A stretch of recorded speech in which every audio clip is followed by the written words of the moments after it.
ձեզ, ես Յոլյան Աղնաբանության և Ուռուցքաբանության կենտրոնի բժիշկ փոխներարկաբան Դաբիկյան Արթուրն եմ։ Այսօր խոսում ենք բուժական պլազմոֆերեզի մասին, ուրեմն խոսելու ենք պրոցեդուրայից, որի ժամանակ պացիենտին տվյալ բժիշկը ուղղորդում է մեր հիվանդանոց, որից հետո անցնելուց հետո տարբեր հետազոտություններ,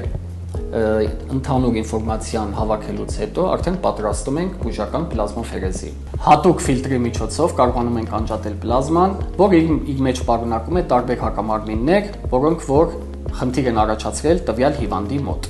Այդ պրոցեդուրան մոտավորապես տևում է ժամից ժամուկես, նայած ինչ ապարատով ենք այդ պրոցեդուրան կատարում տվյալ հիվանդին։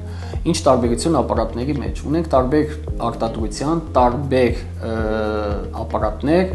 ունենք ապարատներ, որոնք որ օրինակ 1 տարեկան երեխայի նույնիսկ կարող ենք այդ պրոցեդուրան անել տարբեր ինֆեկցիաների կամ խնդիրների ժամանակ։ Ուրեմն այս պրոցեդուրան կատարվում է տարբեր հիվանդությունների ժամանակ, օրինակ աուտոիմուն տարբեր հիվանդություններ, հաշելը անհամատեղելի զույգերի մոտ, որը խոչընդոտում է հղիությանը, ալերգիկ տարբեր հիվանդությունների ժամանակ, տարբեր բորբոքային պրոցեսների ժամանակ, սեպսիսի ժամանակ, այո, եւ այդպես, ինչը որ կարող է առաջացնել հակամարմին եւ գտնվել պլազմայի մեջ, այդ դեպքում դա ցույցում է, որպեսզի կատարվի պլազմոֆերեզ։ Պլազմոֆերեզի հիմնական հակացություններն են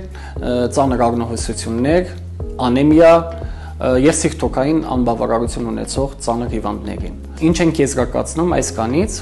պլազմոֆերեզը իրենից ներկայացնում է թերապևտիկ լրացուցիչ միջոց, որի միջոցով փորձում ենք օգնել կոնկրետ բուժական պրոցեդուրայի, որը կատարվում է այդ տվյալ հիվանդի բուժող բժշկի կողմից։